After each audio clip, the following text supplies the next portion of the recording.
Hello, everyone, and welcome to another exciting episode of The Dinosaur and the Dude, the only podcast in the fucking world with the shittiest audio with the most amazing content. Love that you all are listening to us, and we really appreciate it. So sit back and relax as we start this episode.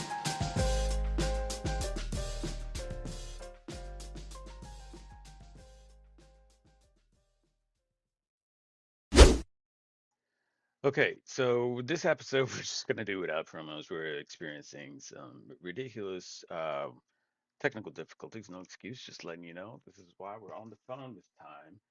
Uh, as we like to say, old school. Um, Hopefully we'll get it all figured out by the time of our next episode, which really hoping so. But for now, enjoy this episode as we just discuss a bunch of things off the top of our head. I mean, the way we started this episode and how it just morphed into some other things that we weren't even. It's indicative of the type of conversations, how a genuine conversation can just flow.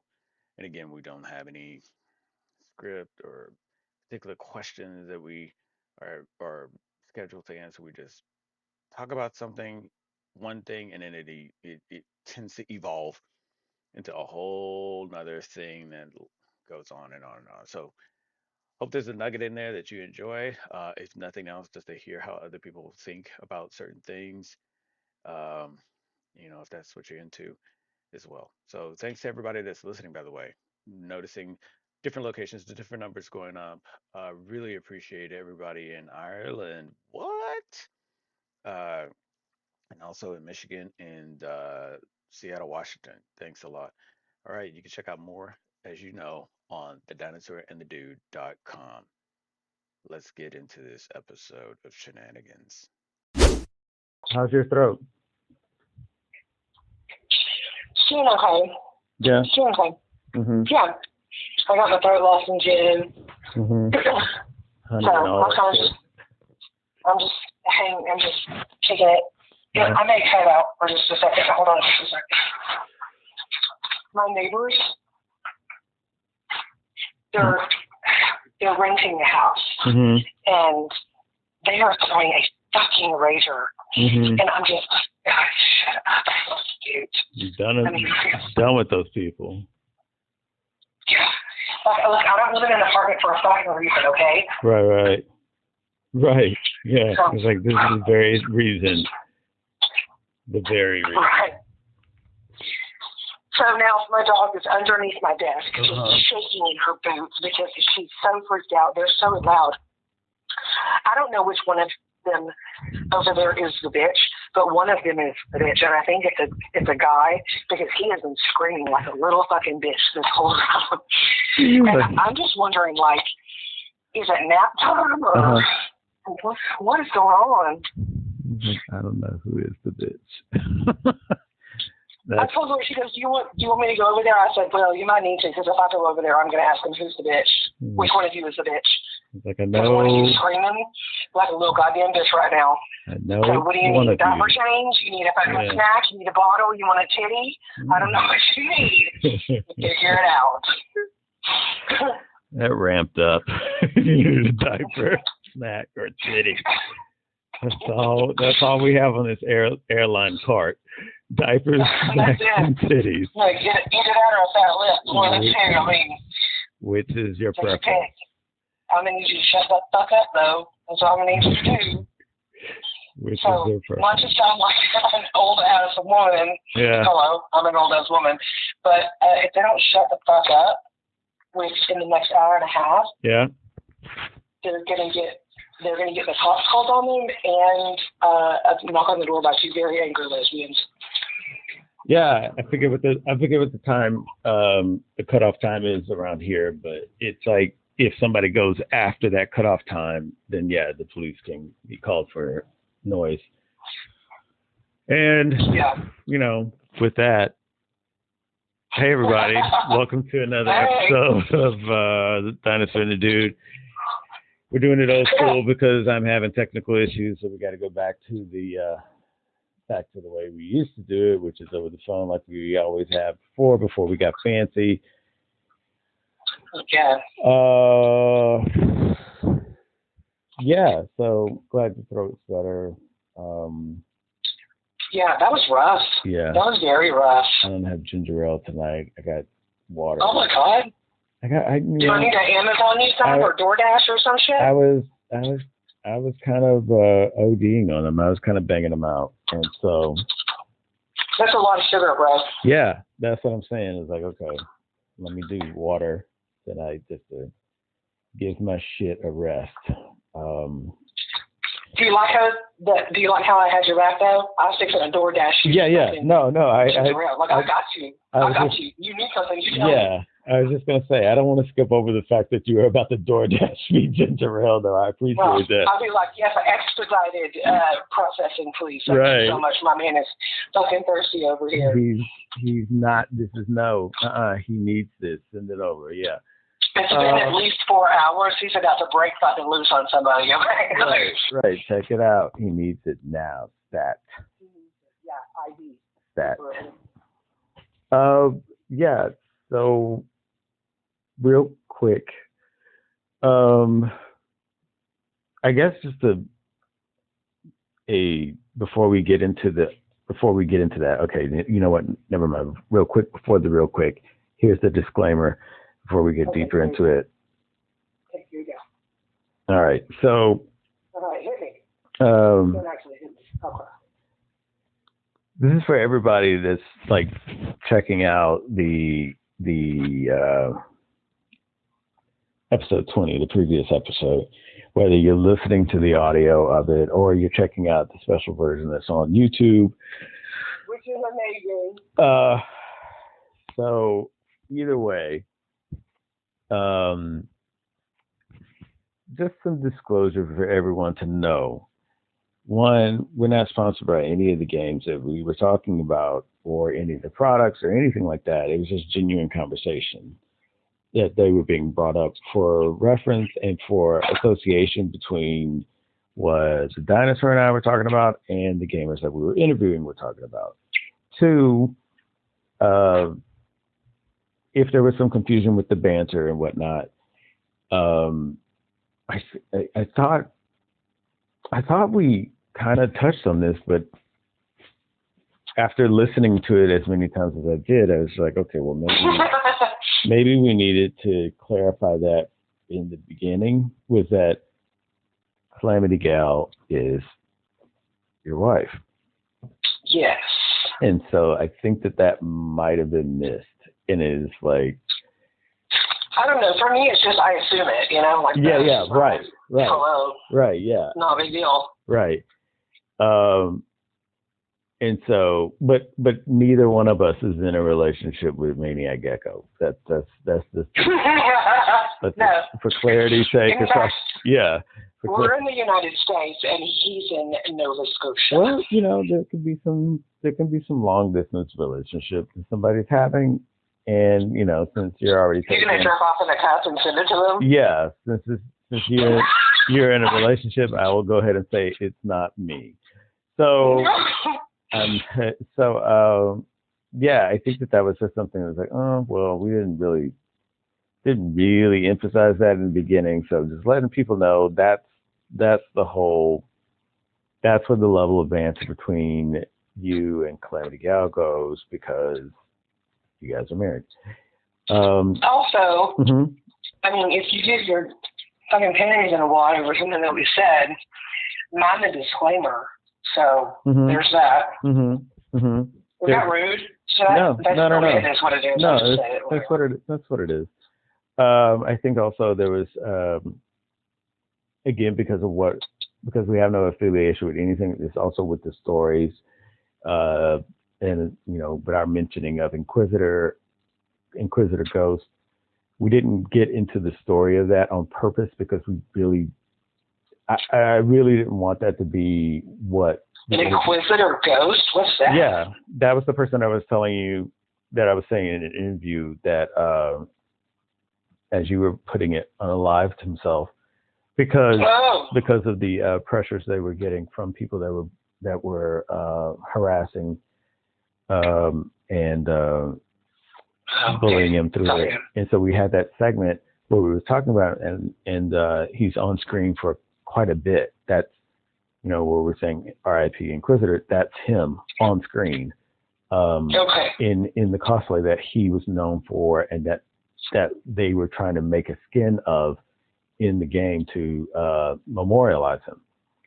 But we never really got into the story of it because, one, I didn't want to take away from the interview at all. It was making a reference to, here's the most recent case of someone by way of the toxicity in gaming, you know, succumbed to that and went the way that they felt was the only way they can get away from it. Right or wrong in regards to the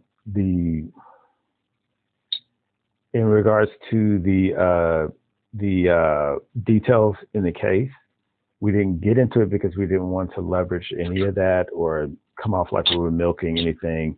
It just, that came up as a means of like, hey, to add something that was more relevant to what Calamity Gal was talking about. Here's a case of somebody that's come to that. It can get that fucking heavy that somebody goes this route. And it was just really a poignant thing to mention at that moment. Well, I appreciate you being sensitive to people possibly having an issue with anything that was said. But, and maybe I just don't think this way. I mean, I've got pretty tough skin, so like it didn't even occur to me that could have offended somebody. Oh no, yeah, it's not. You know, I mean, and or that they would even bat an eye. I'm really happy to give out slices of fuck you to people. I think that.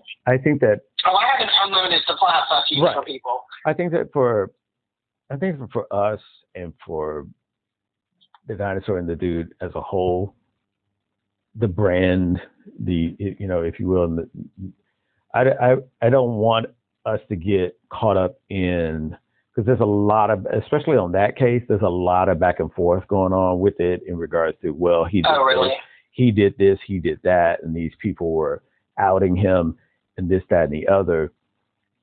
I didn't really want to get caught up in the case details and the possible he said, she said, and then us being like, we're pro this or that.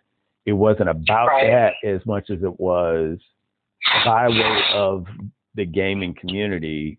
Here go results in relation to what we were talking about.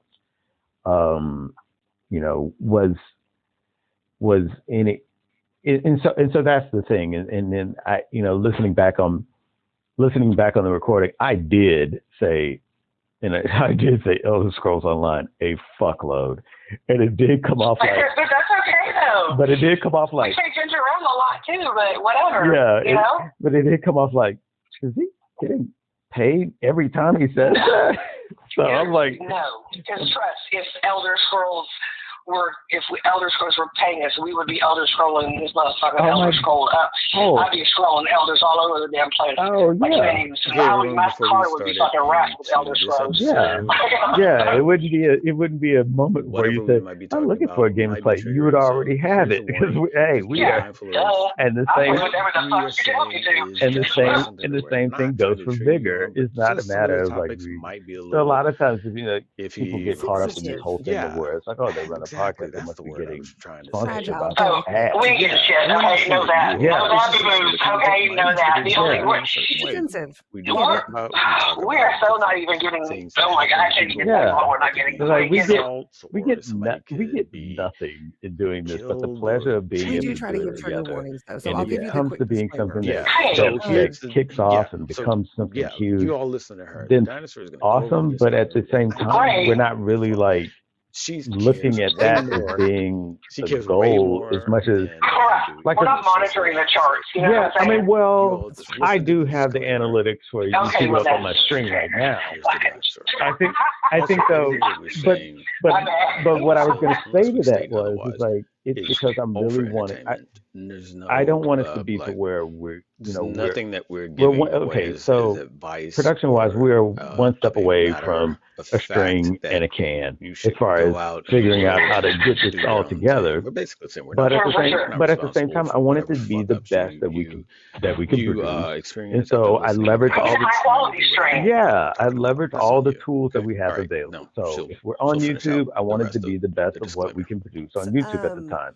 We don't On know shit, Spotify, and same we thing. don't Apple try to Podcasts, say I we same know love your thing. shit. fervor. So We like the it's like internet, and if it likes us. if it's gonna be So we shit, play together it's gonna sometimes. be the most But well garnished, don't take anything that nice, we say clean, to heart. nice, Don't take it clean as the plate gospel. Don't take of it as shit you've ever an expert of had. any kind, because Is it we don't still know shit? shit. Yeah, but you're We gonna just go, like to hang out you know what? with You know what? y'all Hey, Dad. and I love talk the about goofy paprika. shit or funny I love shit the or scary paprika shit on or this real shit. shit or whatever This is some and well seasoned. That's something. This is there's also some fun with the audio well shit, you seasoned know. shit. So It is so much I better mean, than that that's that pretty much that that's alleyway our shit that marker. we had. Yeah, this So is amazing. if we So know that we're gonna offend that's the you, thing so for we me get now. that. At Like, some does point, we that will pay offend off and somebody, become and a if we thing do, where we're people are like, sorry. hey, we want to Find sponsor, we another want to do podcast. this, we want to do that, we want to do Not that we don't want you okay, here. cool. I It's just that mean, if we're gonna be in let's the habit of have offending the you, moments where then we we don't can want to pick hurt and your choose who we're feelings. sponsored by. So, But Sure. I think that but we're if you're having these not genuine 18, please conversations don't with listen to people because we this. want to have these genuine conversations with them, and so that's And that,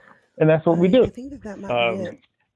You know, if it becomes more of a thing where we're able to do things in a more robust way, then great. But at this moment, it's like no.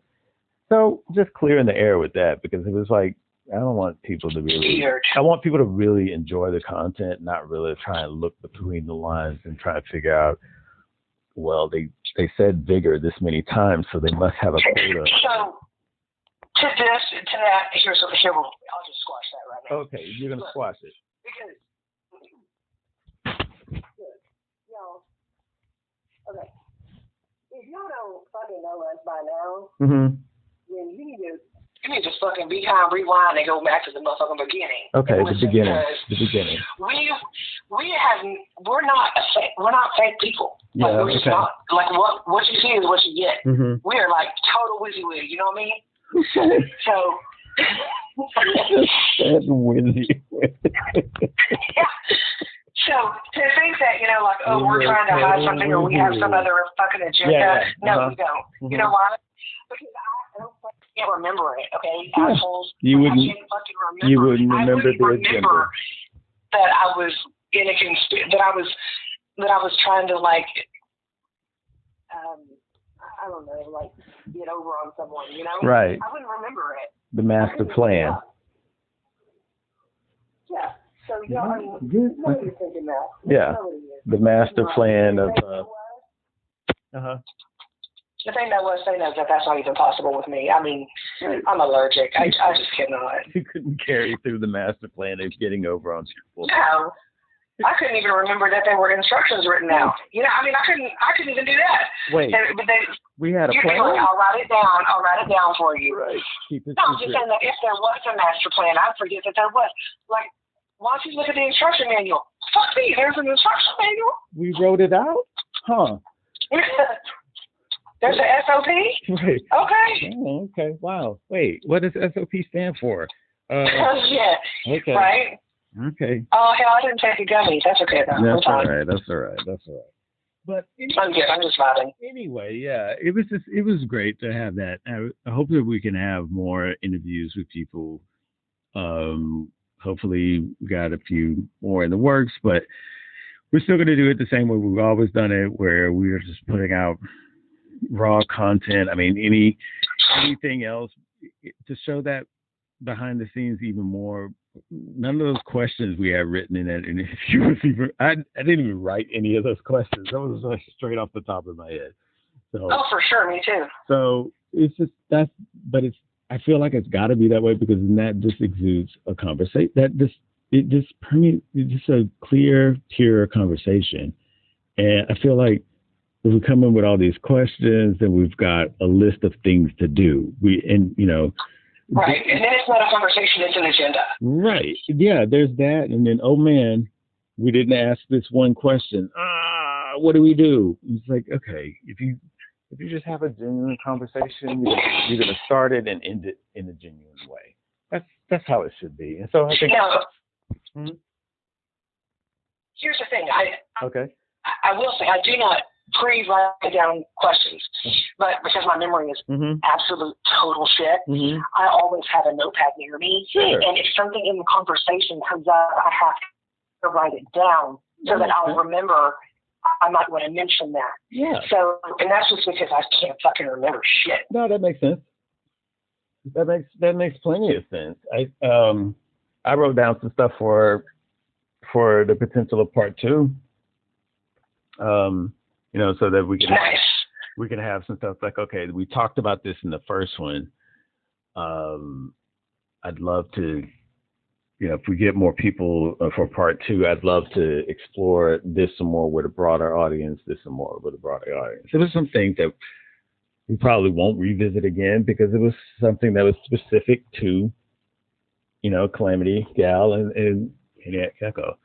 And if any of you are listening and trying to figure out, like, oh, wow, what, please go back to the previous episode. You'll see it right below this one, and it's going to be season 2, episode 20. It's the gaming episode, or if you're looking at it on Twitter, it was typed in as the gamer episode. Either way, it's still season 2, episode 20. Take a listen to it, or if you're on YouTube, check out the special edition, the special version that is chock full of visuals. Great job on that, by the way. Oh, thanks. I was hoping that it worked. It was a labor of love, I'm sure. It screwed up. It was one other thing that was going to be at the end, and I realized it wasn't put in there. And I was like, I'll get to it later because it takes an hour to save it out in the format for YouTube, and then it takes about an hour and a half for it to upload onto YouTube. So it's like, yeah, I'll do that later. I'm not really rushing to get an updated version out there. So everybody look at it, enjoy it. It looks like it's doing all right, pretty well. It's got 16 views, so that's like, if you take into account all of our subscribers right now, at least 2 of them haven't watched it yet. So that's pretty cool. So we appreciate that. Whatever views and likes and subscriptions that we get from people, we really appreciate it. And you can find us on YouTube and Spotify, and more so, even better, you can find us on TheDinosaur&TheDude.com. Word. So I get, wow, wait. Great. Yeah. See, you should have written it down. No, I was looking at when I was going to take a break. So if you need to take a break now, we can. I will. No, not right now. We're good. Okay. I was trying to figure, is one other thing I was going to mention that came up, and I was like, oh yeah, we should talk about that. But then I remembered we haven't done a good Q-Spot session in a while. Yeah, we haven't. And there's been a lot of gems. Oh, really? Yeah.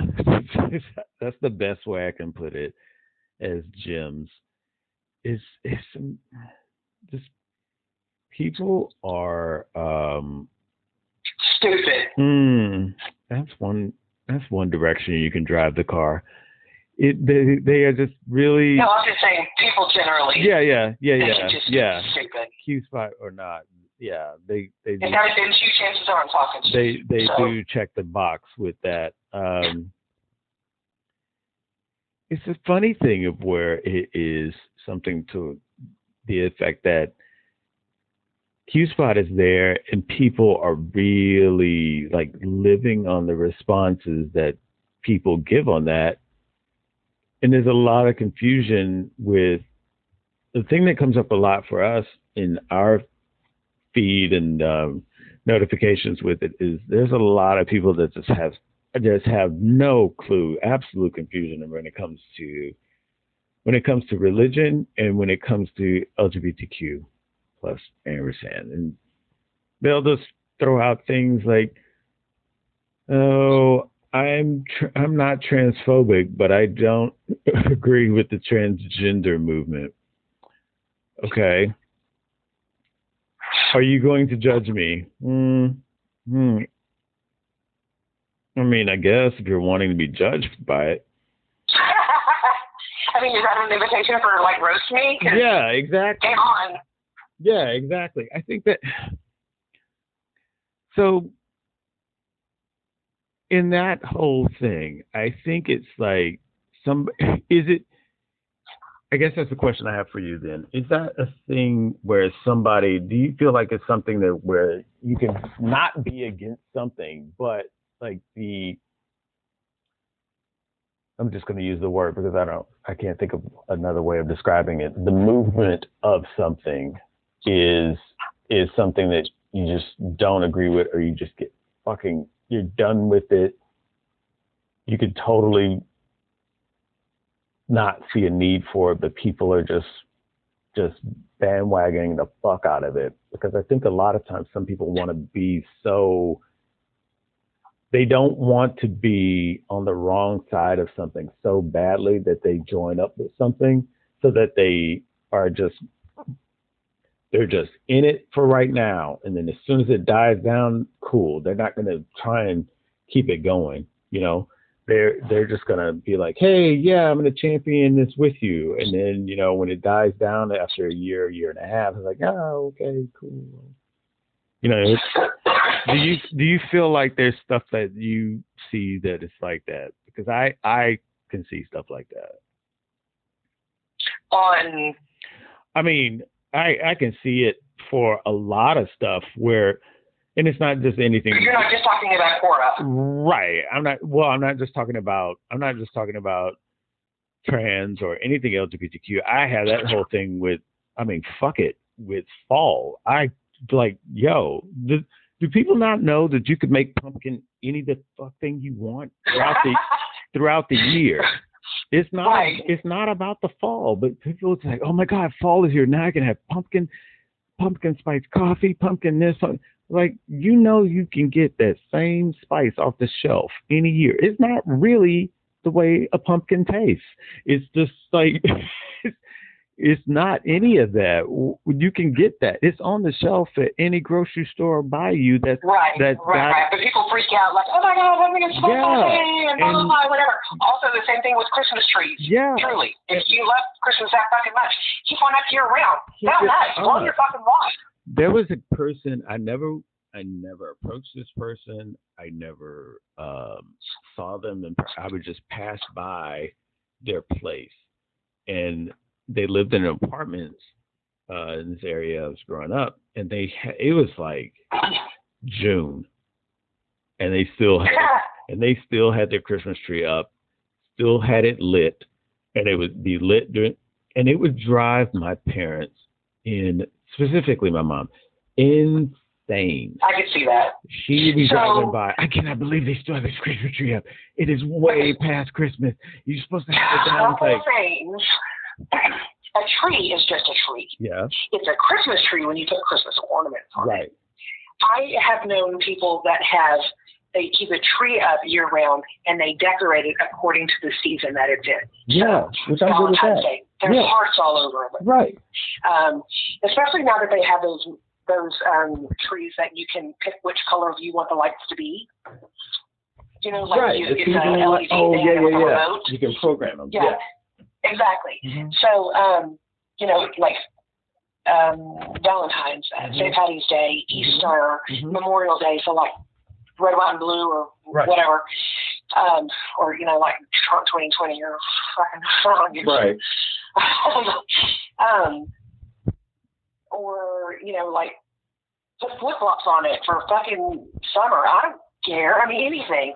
They could do Halloween trees. Those are popular now. Thanksgiving trees, right. With like a fucking gobbler turkey head hanging on the top of it. I don't fucking know. But it's the thing. that's a possibility. So, I mean, look, as long as it's bringing them joy and they're putting more positive in the world than they are negative, okay, pacify them, fine. If they need a fucking tree up year round to do that, awesome. Enjoy yourself. And your electricity bill, because I'm sure it's going to be. Oh, it's crazy. Now. Yeah, it's crazy. Secondly, we used to keep our Christmas lights up year round. Okay. And the reason why we did that is because number one, we had a two-story. Right. Hold on just a second. Did you hear that? What? Did you hear that? Yeah. The thunder? Oh, is that what that was? Yeah, that was huge. Okay, honey, I know. You're probably freaking out. Let me get her a pill real quick. Oh, yeah. Do your Let me thing. see. Do your thing. Oh, Jesus. Oh, yeah, that's ugly. That's coming our way. What the hell is happening in Texas these days? Okay. Lele, let's give you a pill, baby. We're gonna give you a pill, and then we're gonna get you a carrot. Okay? That's her reward. A pill and a carrot. Wow. Yeah. I give her a half of these Xanax. Uh-huh. And come here, honey. You're being so good. I know you're doing so good. Let me see. Open up. Open up. Good job, kiddo. Good job. Can you swallow? Good baby. Let's go get a carrot. Sorry. The neighbors are being so fucking loud, and now maybe they'll shut the fuck up since it's the rain. Right. But I did actually tell neighbors that because that's whose house it is. Mm-hmm. And I was like, bro, but I've lived here for 7 years, and I've never heard talk about it. Take it. You don't want it? Okay, you don't have to have it if you don't want it.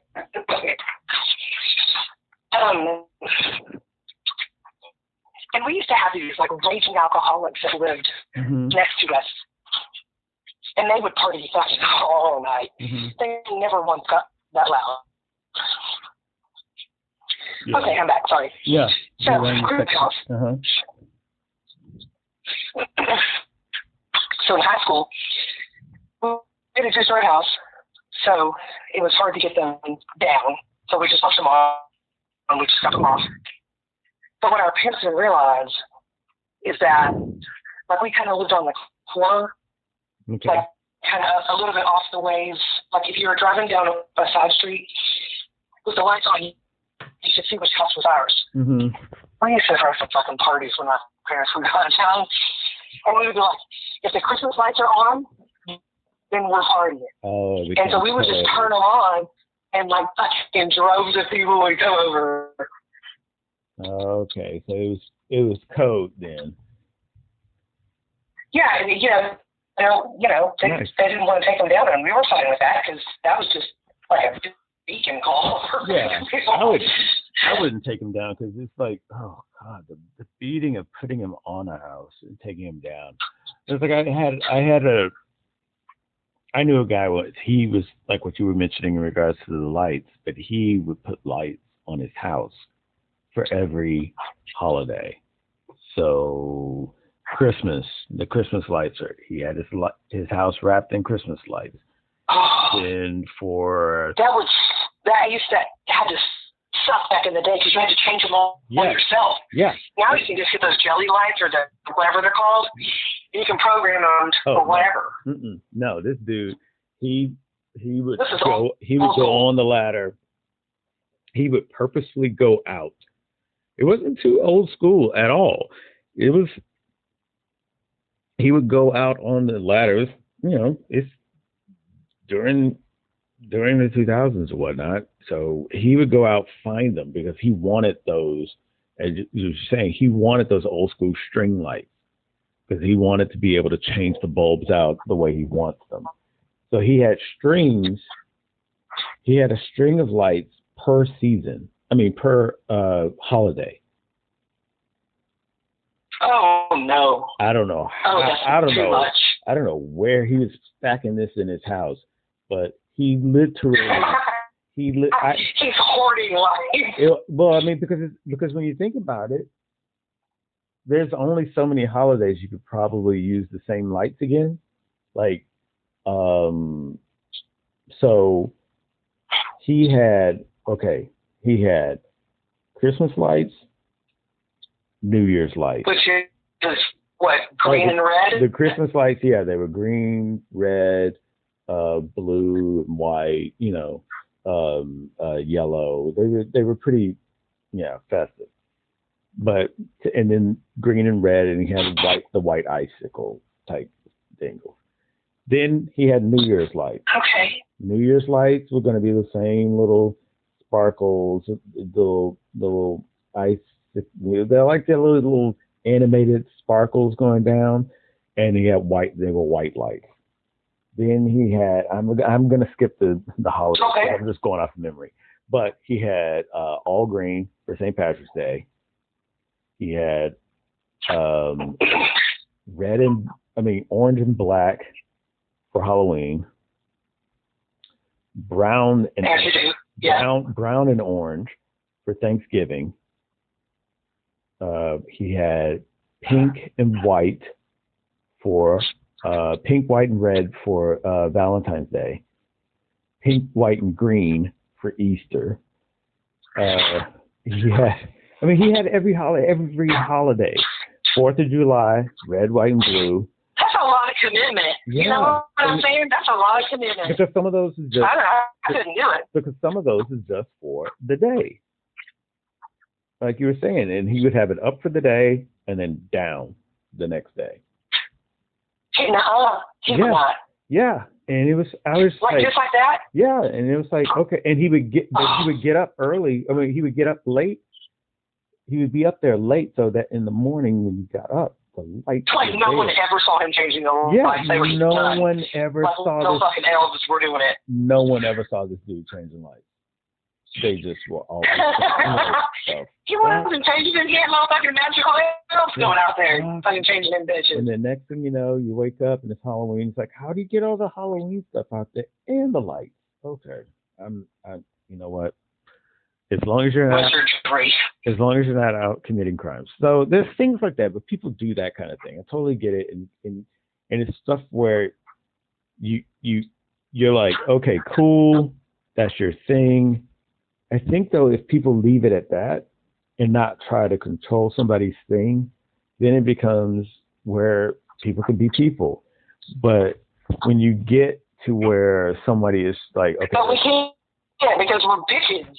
Yeah, when you get to where somebody is like, hey, you can only have your Christmas tree up for, I forget what it is. It's some fucking rule. Like you gotta have it down. You gotta. Fuck an HOA. Like, can I say that? No, it's not even an HOA. It's like people. They have this thing where it's like, okay, the day after Thanksgiving, you can put your Christmas tree up, and then at some point after New Year's, their own timeline. Yeah, after New Year's or something like that, you should have it down. It's like people wearing white for Labor Day, or for the holidays. Yeah, or not wearing white for Labor Day, whatever the right. It's just some sort of thing that people came up with. Like, here's the etiquette for Christmas trees. So how we go? It was hilarious. How we go from trans to Christmas trees? Again, welcome to the show. So to reel it back on the first part, I think that I think there's some things. I think there's things where people look at it like, okay, if you want to be anything, and really it comes down to that. And it's not even LGBTQIA plus ampersand as much as it also is with people with different ethnicities. Some people get really like, okay, cool, you are whatever ethnicity, be that, but they get really pissed off if somebody celebrates that. That's when you start hearing words like if somebody like Hispanics getting mad at white people for celebrating Cinco de Mayo, sort of like that. No, or just celebrating Taco Tuesday. No, or just people celebrating Cinco de Mayo, and like you legit, that's part of your culture. That's part of your ethnicity. I think Taco Tuesday, though, is one of those things where it's like one ethnicity is like, okay, you know what? Let's just make up a day to eat tacos. And then when the kickback on that is like, yeah, yo, well, actually, don't knock it. Do not knock it. Do not knock. I'm not knocking it. That's a national fucking treasure. I'm not knocking it. All I'm saying is, it's like pumpkin spice. You can do that anytime you want. It's just like somebody thought. It's on a Tuesday. Yeah, I mean, that Tuesday could be Thursday just as much. So, I mean, if you want to make alliteration, okay, fine. But I think that then it becomes a thing of where it's like, okay, I get it. You're very proud of your ethnicity. You're very proud of your sexual orientation or the community in which you are involved in. But some people really don't want the celebration of it or the focus of a certain event of it. And then that's when people really get turned off, and they're like, they start using the words of like movement or agenda, or I don't need you to force your lifestyle on me. And nobody's really forcing that lifestyle on them as much as it is they're celebrating it. Now, I think that also comes from a place of where there's some people that can't because of the connotation of very, very steeped racial connotations, racist connotations, as I say, not racial, racist connotations, because I think that difference, like you were just saying a little bit earlier, if you're like celebrating Cinco de Mayo, or you're celebrating National Spanish Heritage, something to that effect, it seems a little off-putting if you're going with National White Heritage or something. That sounds a little... Hey, dude, hang on just a second for me. Yeah, okay. Hold on. Just a minute.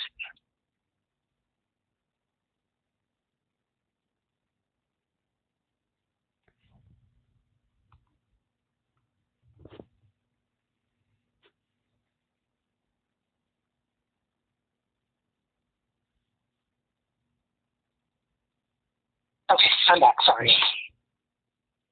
Go on. I was extremely distracted. No, it's fine. No, I was saying it's like it kind of comes from a place where it's like it seems a little one-sided, that some people might look at and get really upset with it because they're like, look, you can do your National Spanish Heritage month or day or celebration or this event, but if it's National White Heritage, right, then it comes off a lot more racist, and it's like this already steep connotation of racism when it becomes a certain ethnicity that's trying to celebrate themselves. Like, oh yeah, you would celebrate yourself. So that I tend to. Well, usually the people that are usually people that are celebrating themselves have been through some serious fucking struggle. Okay, I'm not saying that white people don't go through struggle. Right. Yeah. Okay. Okay. I'm not saying that white people don't go through struggle, but as a race, we've had it pretty good since we came over here and started killing fucking Indians and bringing slaves over and forcing people to work on fucking railroads for nothing. I mean, so there's only I'm a white person. And there's only so much of that bullshit I will handle, I will deal with, because that's, you know what? And don't tell me like, oh, well, my ancestors look like, you know what? Fuck you. I mean, fuck your ancestors. I mean, there's a considerable amount of where indenturement and slavery and whatnot was across the board, no matter what the ethnicity people were. But there's a good tale to be told for certain ones enduring a certain amount more so than others. And I'll just leave it at that. I think, though. Right, we've all had struggles, and some have been worse than others. Yeah. And some have been not just struggles, but have been genocide. Yeah, and I think that when it comes down to sexuality and sexual preference, it becomes a thing that's right up there. It's almost right up there with pronouns. It's almost right up there with I mean, fill in the blank with any other division type aspect that you can apply to somebody. Like, I want to approach a person as a person. I don't really want all the things that's before them before I get their name. Does that make sense? Right. Like there's this person on QSpot right now. Before you even see his name, well, actually, I can see his name because it's bold and white. But if I was just skimming, first thing I'm looking at is biker biologist. There's no comma there. It's just bi space biker space biologist comma ex-con comma veteran comma dad comma partner comma activist. Like, yo, this isn't a fucking resume. I mean, come on. Okay. Yeah, but it's like, can you just be that person? Can you just be Dave? Yeah, without that might have an opinion about some shit. Right, without all of this fucking, like, okay, cool, because all it really does is set up the opinion that comes right back at you. Okay, so you're an ex-con and a veteran, and you're an activist partner. Your partner to, I guess, somebody else that's also bi, that maybe is a biker also, maybe not a biologist, and you're a dad. So, okay, you're into women enough that you had a kid. Okay, so it's like, I think that people have gotten to the point where they can't, like, part of their identity has to be so beyond on their sleeve. It's got to be ahead of them. Right. It's got to be ahead of them to the point where it's like, I want to get to know the person. I don't want to get to know you by way of connecting with all your, this wall of identifiers that you have. And that I think is what people really get tired of. So when I see somebody saying, when I see somebody saying I'm not transphobic, but I don't agree with the transgender movement, I'm not really addressing or trying to justify their statement, because some people are getting bent because they're using transgender movement. I totally understand that. But I think, though, the deeper thing is like, I'm speaking for myself. I'm not phobic for anyone in regards to how they are. Even if you're, see, and neither am I. I'm not going to judge anybody for who they are. Right. But I will judge them for who they are toward me. Right. Like, if they're threatening me. Right. If they're trying to throw something down my throat. Yeah. Now, I don't mean some dude wearing a dress. Yeah. That's not him throwing anything down my throat. That's him living his fucking life. Right. If I don't like it, then I don't have to look at it. Now, if he's up in my face going, I'm trans and you're going to accept it and blah, blah, blah, blah, whatever. Okay, dude, just calm the fuck down. I don't give a shit. Yeah. But you got to get out of my face. Yeah. Because you're in my space and I don't like that. And I think that's more of, more of how I see it too, because I'm like, I don't, like I've mentioned before in previous episodes, I've lived next door to, and it's not anything where I'm patting myself on the back or trying to, Don't you say you live next door to a lesbian? Yeah, that's what I have before too, but I'm more directly though. Yeah, more directly though, I've lived next door to a Klansman and would talk and would talk to and I think interact with. Yeah, very, very frequently. And it wasn't a thing of where he wasn't Klansman first to me. He was he was this guy. I'm not gonna, I knew his name. A resident advisor, right? Yeah, he was this guy, and we lived together. We lived next door to each other. That's what he was to me. Later, I was fixing to say, I don't know that you live together because that's how you get code. Yeah, later on. Well, I mean, essentially we did, but later on it was like, okay, I got to learn that he was affiliated. I'll take back the Klansman thing. He was affiliated with the Klan. I don't know how much official he was in the Klan, but he got. He didn't give you a badge number. No, he wore his robes. He was fitted for that at least. But I can get a police uniform, but that doesn't make me a policeman. So you see what I'm saying? So I mean, but at the same time, I can be doing some police affiliated things. So I don't know how much affiliation he had with the Klan, but he was very, very much. Yeah, but he was very, very. Going into schools when there's a shootout. He was very much a Klansman folk. He was very much focused in the Klan. But my point is still, knowing that person and getting to understand that person first is something that I think a lot of us have to do in order to really be able to do it. I think getting caught up in the whole race thing, as an individual thing, it's kind of to me, it's a construct that is just made for division. I think us knowing how people are and recognizing, okay, everybody's not going to be like me. That's the whole point. Everyone's not going to be the exact same mindset, and if we are, we maybe will be the exact same mindset on this one thing, on this one day, in this one way. But take it the next day or take it with a different setting, you're probably going to be different. I mean, hell, that goes down the line from sports teams to presidencies. I think that people have this notion that someone's trying to jam something down their throat. Well, that's when somebody's leading their presence with all these little preset identifiers that they have. Prefixes or whatnot. Instead of just coming up and saying, "Hey, how you doing?" And having a conversation. Try this on for size.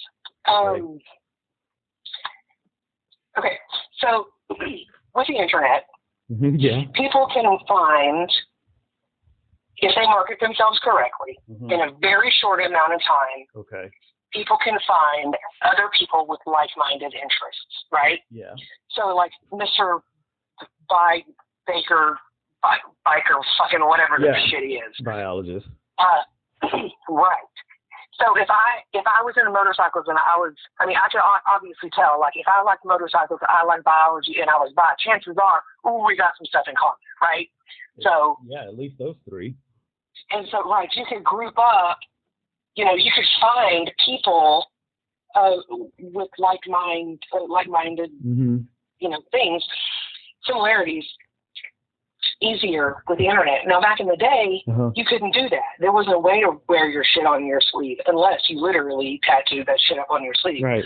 Or wore a shirt that said, Paranormal Society. So you knew that they liked paranormal shit. Or Dallas Cowboys, and which then you would know they had terrible taste in football teams. Yeah, you looked up message boards and shit. Right. And tore off the little piece of paper. Right. So with people it's like people are going out onto the internet and they're trying to find their own tribe, right? I get that. Yeah. But back in the day, before all that happened, you had to a lot of times have conversations with people and then realize, which is a beautiful thing, to have a true conversation with someone. Yeah. And to learn about them and to appreciate them for their experiences and what they bring to a conversation. Yeah. And that's becoming a lost art, because now we've got hashtag biologist, hashtag, bottom, hashtag whatever. Yeah, right. So, and who knows what those hashtags do. Right, exactly. And so it may come across as people trying to shove it down their throat when in fact they're just so fucking desperate they don't know how to have a goddamn conversation with a stranger. Yeah, I can see that point. Yeah. So maybe, yeah. I think a lot of, you're right. I think they just kind of throw it all out there at once and hope that they catch something, Right. Yeah. No, I can see that point, because it's like, if there's one thing that the internet has done, it's changed the way that people communicate, changed the way that people want to communicate, and changed how they communicate and the time that they want to spend communicating. It's a very quick. If it's going to be a long conversation, it's going to be a long conversation with somebody that you really want to have a long conversation with. You don't want to spend time trying to figure out, okay, I've got to learn a good percentage of your family history before I find out any more that I want. Like, look, all I want to know is, do you like deep sea fishing? You do? Okay. Where did you go deep sea fishing? I don't want to hear about your uncle's trolley boat. I don't want to know about how everybody used to stay on the coast and you grew up. Right. It's like, look, this is all. So I think, though, since everything is such, like you were pointing out earlier, it's such a hashtag away, people are really like, okay, I just want to seek out these people that I can really talk to about this thing. And it might not be the type of people that you really want to hang out with, or you really want to befriend, or you really want to have a relationship with in some sort of way. It's just at this particular moment, I'm looking for somebody that's into biology. Hashtag, search biology. Right. So there's good and bad with that. Sure. Because you can pigeonhole yourself very easily. Well, you can pigeonhole yourself. Yeah, you can pigeonhole yourself, but you can also, like you said, like you were saying earlier, you can also really, really kind of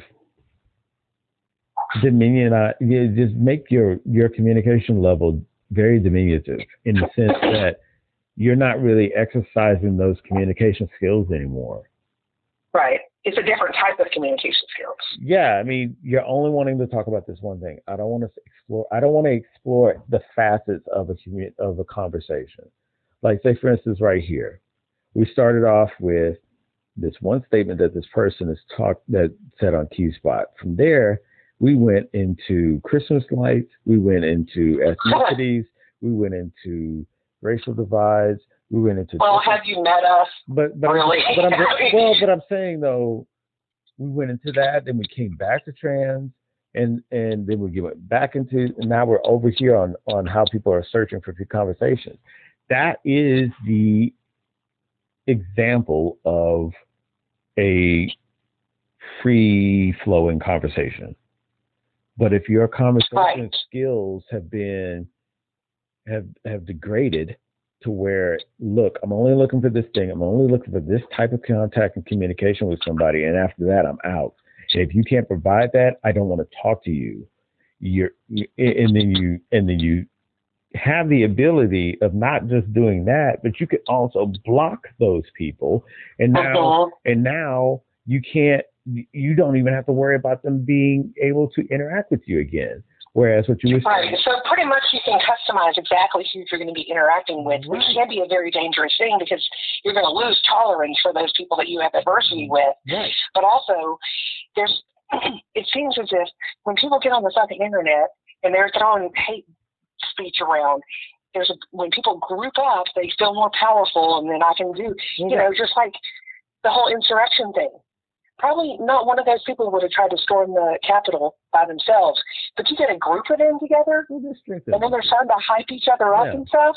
There's always and they're exactly, and then they're like telephone tough guys and whatnot. Yeah, there's always strength in numbers, and I think that the thing is, like, if you're going to spend time talking, then it helps to have that echo chamber of being in a room full of people that also are saying the same things or wanting to hear some of the same things that they're thinking and can't really express themselves, and they find the strength to be able to say those things because they're around people that aren't going to deny them of that means being able to say it. They'll be like, yeah, I agree. Yeah, I am. I feel freer now because I'm with a group of people that are saying some of the same things that I'm thinking. Now I can say it themselves. Which is a great thing that you're feeling. That can turn into a fucking witch hunt. Yeah, it's a great thing to be able to be free to say those things that you're thinking and wanting to say. But then there's the good and the bad with it. in both ways, like you're saying. It could be a witch hunt. It could be a thing of where the one group is galvanized to do this other thing against another that sets off a whole another chain of events that becomes a national historical event of what the fuckery. But right. But it's an interesting thing that if you had to backtrack, like, what was the thing that changed communication, that changed the way we would think, in the way we interact with each other, in such a way that events like this could take place, or things like this could take place. And you made a point in the early on, a lot of that started to really blossom and take off in directions that no one ever anticipated when the internet really took off and started connecting people from all around the world. Not the initial, right. Well, and it gave them the place to hide, but together. I mean, you know what I mean? Like they could do their little ramp up and their little to amp each other up and to get the hate all fucking in there and shit. And then they're like, yeah, now we're a unit. We're going to go out. We're going to do it. And they have conviction about it, and they've already justified it to themselves. Yeah. So, I mean, but, it's different than where are you going to go to find the hate group now? I mean, like back in the day before the internet. Yeah. Where? I mean, there's certain places you don't meet up at Target every Tuesday at 4. I mean, there's certain places you go, and it was a little bit more secretive. You had handshakes, you had winks and nods, so to speak. I think that people aren't hiding on the internet. I think the internet is. Oh, I think they are. I think the internet is so big that people just aren't putting, again, back what we were saying, the time. I don't think people are putting in the time to search all the ends of the internet to find all the things that are out there. I know I'm not. I'm on the internet looking for things that I'm interested in, just like we were talking about. Oh, I'm all over the fucking place. I've reached the end of the internet. They just blink and scream and said, go back. Yeah, I'm not really on the internet searching up all hate groups in the U.S. and then where are they located, and then what are the forms of which they're communicating. If that was something I was researching, maybe, but I'm not. So it's not really even something that I'm engaged in enough to want to find out, okay, how. And so for that, I don't think a lot of people are doing that much hiding on the internet. I think the internet is so vast that people just aren't really engaging or looking for certain things until it becomes something worth their interest. Nobody's really looking for what's going on in France, or what's going on in Uruguay, or what's going on in Cambodia. But is that kind of stuff happening there? Likely, but nobody's really looking into that. And so, but the internet is, there's availability of internet connection and online presence in those. I think that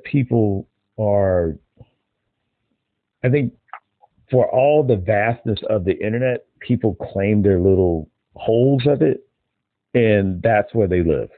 And they go out, they touch on things outwardly that they're really wanting to touch on, but their interest level really is in the bubble that they make within the internet, within their presence, within what they're doing. You know, the great thing about the internet is every situation that you and I have spoke about, even if they're contradictory, they all exist. Yeah. Because it's so vast. Yeah, that's the thing. So hey, I want to just go over something. Earlier when I said, that people say, my ancestors, blah, blah, blah, and I'm just like, fuck your ancestors. I was only talking about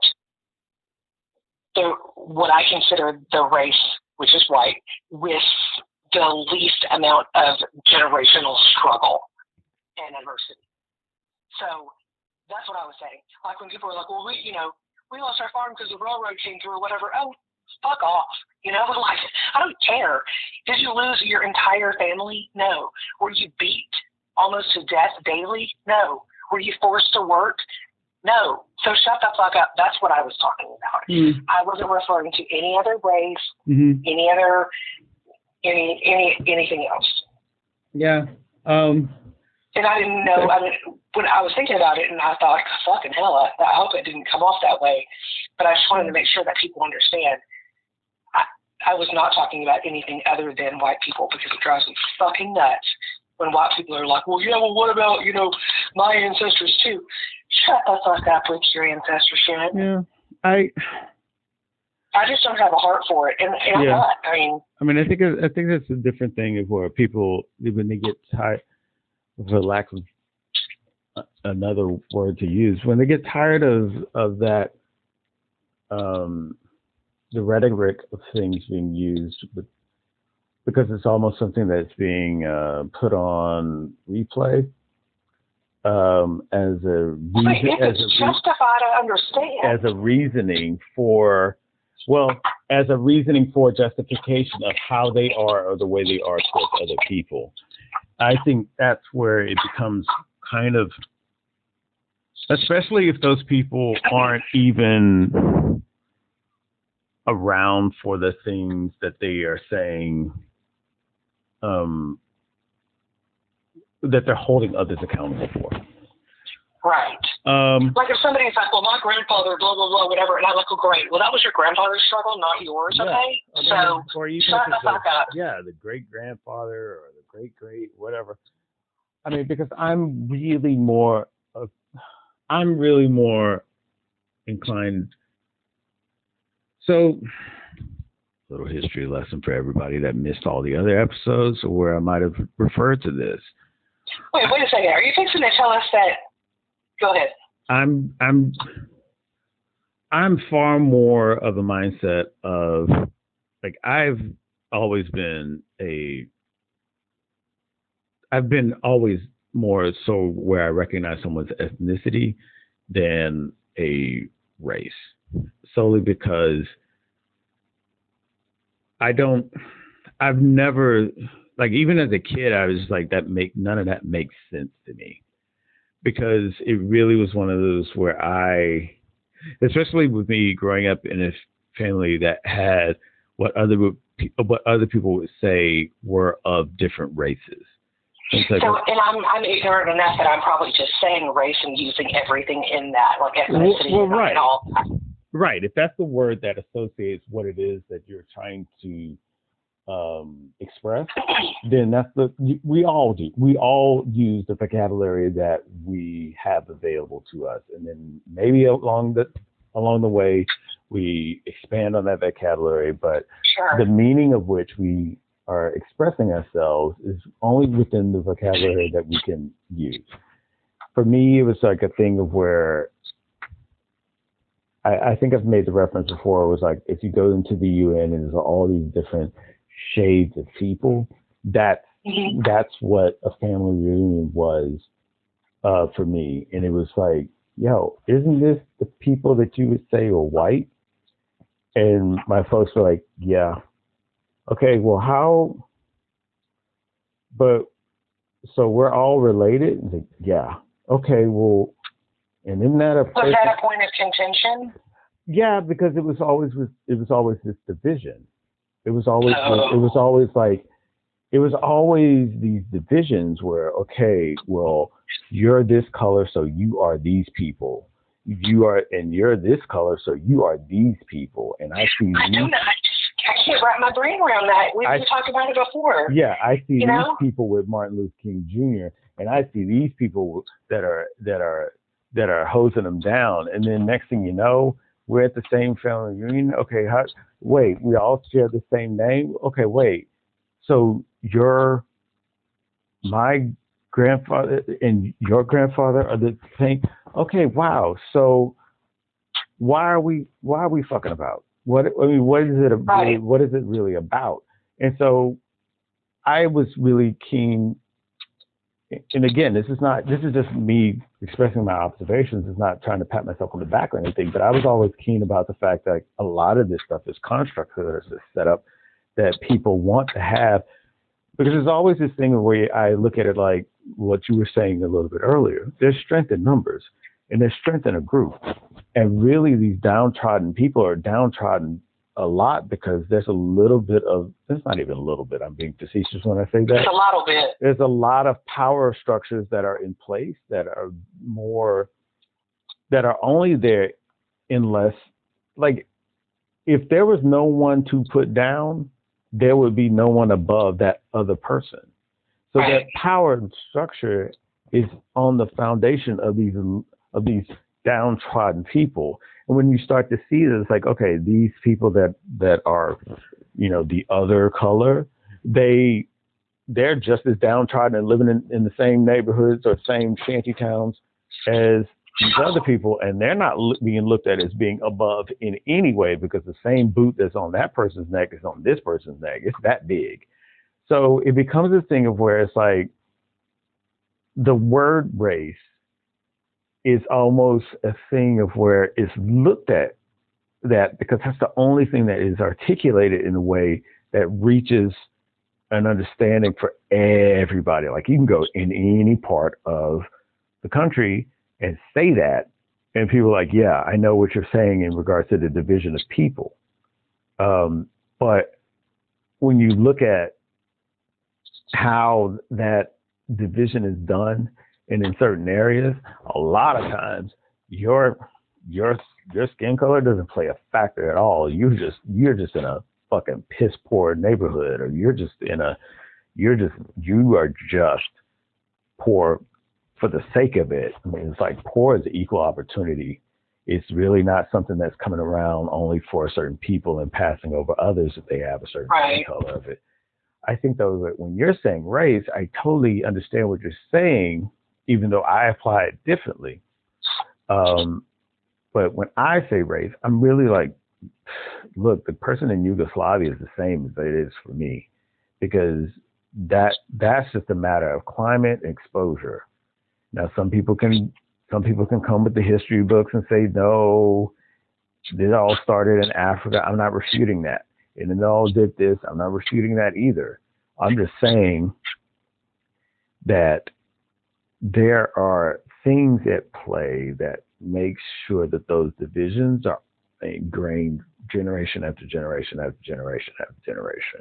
And you got people caught up in that to where there's really never going to be any kind of progress for the human race, for the human beings, period, because there's always this must-have division, must have these things in place to sustain that division at all times, even when they... So, excuse me. No, go ahead. Let me get that door. So this is not something that I was exposed to growing up. Because, I mean, so within the white, I'm going to say race or ethnicity. Yeah. Okay. We had, like upper crust, we had white trash, we had trailer trash, we had, junkies and, stuff like that. So there were different variations within that category of white or Caucasian. Right. Right. But since I feel like the quote unquote white race hasn't had as much struggle as some of the other races, I would never have expected, because we didn't try to keep each other down. We were just living. Right. But it seems as if, or it kind of feels like, within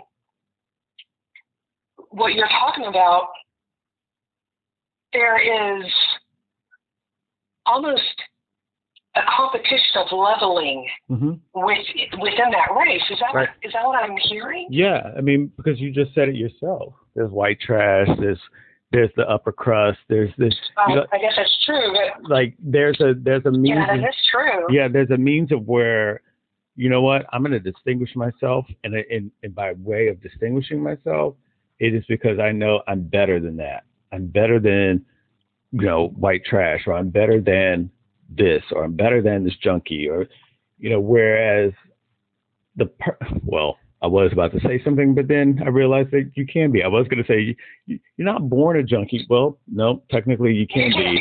You technically can be, but I guess more so along the lines of, as an adult, there's choices that some people make in order to, in a way, to be a junkie. Now, I'm not counting babies that are born, with addiction issues, because that was not they're a product of their environment. That was not their choice nor desire, or their fault. Right. And so that same message can be applied with people that are, the quote unquote white trash, because there's hardships that could have come about that, they could have been upper crust at one point, so to speak, and then hardships came about and now they're this. I think that there are those. But you've got people in your own family, like in your, in a not too distant relatives, that are trying to jockey themselves over each other. I think that we didn't have that. Yeah, we didn't give a shit if you were a junkie. Well, we didn't have junkies around, so we didn't care if you had a nice job, if you didn't have a nice job, if you were married to a Hispanic versus married to a white man versus married to a black man. We didn't care. We were just a family. We were just glad to have each other. Right. But it's foreign to me. It's completely foreign to me. It blows my brain whenever you're talking, and it seems as if, you're explaining that even within your close-knit family, going to a family reunion, even if it's 100 people, you're just like, oh, no, we're better than them. Oh, no, we're better than them. Oh, no, we're better than them. Like, what? Yeah. No, we're the same people. Yeah, I think that, it's sort of like a ingrained kind of thing where you have to show that you are more, or you have to think of, or you have to be able to identify that you are more than someone else. And it kind of, from what I experience and from what I can see, even today, my mom does a lot of that, where she'll talk about somebody without knowing them, just to go ahead and point out their flaws in order to then project she doesn't have those, and or to project the flaws so that she immediately will cut someone down so that they cannot, oh, she's got this, that, and the other, but look at how she looks with this, or look how she talks, or look at her hair, or look at it. So there's already like cutting down someone in order to not validate anything that they've accomplished or how they are as a person. You're already coming out the gate with this skewed approach and vision of someone without even getting to know them. Like, you don't even. My head is just spinning. Yeah. It's spinning because everybody in your family knows that for generations they have struggled. I think it becomes a thing of where you have groups of people that are subject to certain ways, or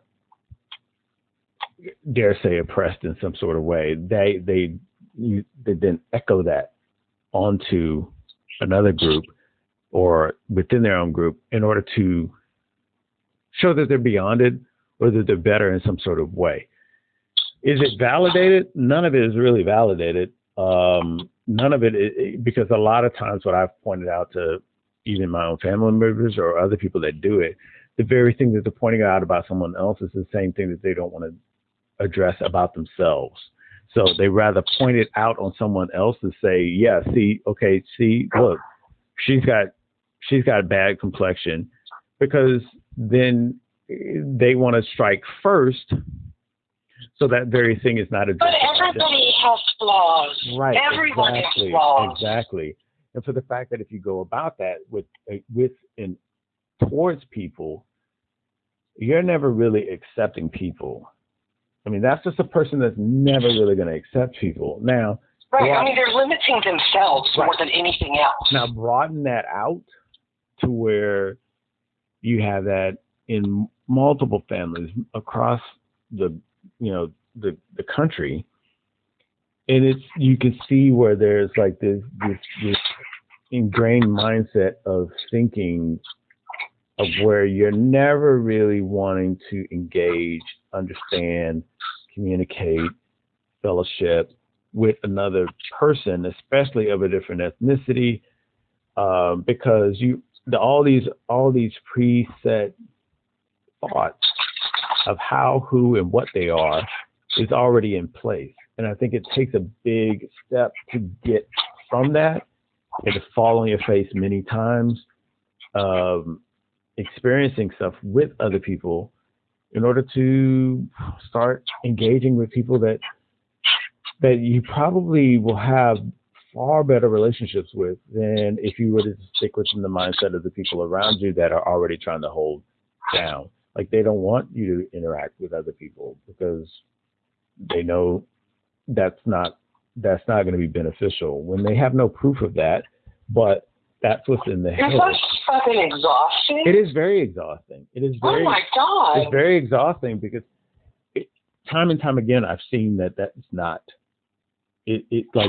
none of what is being said is validated. So when I was in school, I went to a completely open school, like, and just anybody and everybody that wanted to go to school went to school. Then as I started getting into junior high and high school, I started seeing that it was way more ethnically collected. Okay. And so only certain ethnicities went to this school.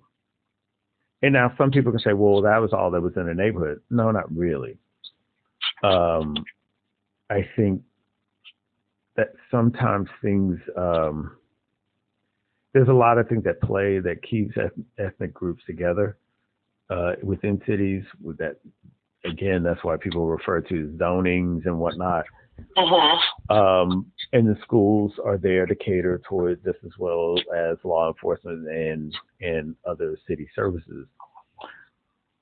But a lot of that is some things that are slowly ingrained in communities that just gets overlooked. And it's a very interesting thing when you start seeing it at play, because it's like, if you experienced it the other way, where anybody and everybody was going to the same school and it was just this melting pot of people, it actually, there was nothing wrong with that. We were all taking the same tests. We were all in the same classes. We were all learning and hanging out. There was none of that other shit at play. I guess I'm blessed because I mean, I've heard of like all white schools. Yeah. I didn't go to an all white school. Mm-hmm. I wouldn't have wanted to go to an all white school. I mean, I learned so much about, how just diversity and how everybody matters and we all play a part. Exactly. Well, I'm not any more special than anybody else. Exactly. Now, does that mean that I'm not special? No, I am special. I know that I am. But you're special. And so is that person over there. And so is that person over there. We all have our strengths and we all have our weaknesses. We have to learn how to work together. Right. And so you saw whatever it is that person had a weakness in, and instead of downing them. Yeah, instead of downing them for it, it became okay, if we're to work together, hey, you can do this, I can do that. You're better at this than I am, and I'm better at this than you are. Let's work together, we'll bang it out. Right. So a lot of times what that ended up cultivating was the means for people to work together and realize that, hey, you know what? My strong suit isn't this, but yours is. If we work together, we could do things far more efficiently and better as a group. And so you end up getting this group think, in this group capabilities. I do love group think. Where you start to, so a lot of this, the negativity of the group think, okay? So for me, what I found with that is you celebrate, in a true group thinking mindset, you're celebrating that individual because that individual helps strengthen the group. Yes. So it's not a means of where it's like, I'm the leader, I am this, and you're this, and you're that, and that's your role, and you can never deviate from that role. It's more of a here's what you're good at. Because here's the situation we have. So the group is always addressing the situations they're in and constantly shifting amongst the individuals in the group to evolve their means of thinking and application to it in order to address the situation. It's not a matter of you're the farmer, you always farm. If that farmer is able to do other things, you're also wanting to celebrate that and make sure that they're able to do that per the situation arising. But and also, I mean, at the end of it is not only can the farmer do other things, but if say the farmer can't sew, maybe the person that knows how to sew can teach him how. Well, yeah. So the group can be stronger. Yeah, exactly. That's how it works out. And eventually, that's how it works out. The group ends up saying, "Okay, you can't do this. I can do that," and then they're also gleaning more information off of them in order to get stronger in the subject that they're weaker in. And so eventually, it becomes a thing of like, okay, I can do A, B, and C. You can do B, C, and D. We're both strong in B and C, but one of us is weak in A and the other one's weak in D. Well, we're going to have to get better with A and D. Let's help each other because eventually we might get in a situation where we need two people doing A and we need another person. And it's always good to have that strength of more knowledge being passed around. Right. So, I used to work at a company and they would make MacBooks. Yeah. And this is before Apple was a thing. Mm-hmm. They would call them MacBooks. And at first I didn't realize what they were talking about. And so I was, I asked them one day, I was like, what? I mean, y'all call it MacBook. What is that? Mm-hmm. And they were like, if you were to get hit by a Mac truck, I need to know what to do. Mm-hmm. And that's how we function. Mm-hmm. Like, we're not saying that you're not important, and we're not trying to train other people so that we can get rid of you. Right. What we're trying to do is make our team more robust, so that if you need to take some time off, we got your back.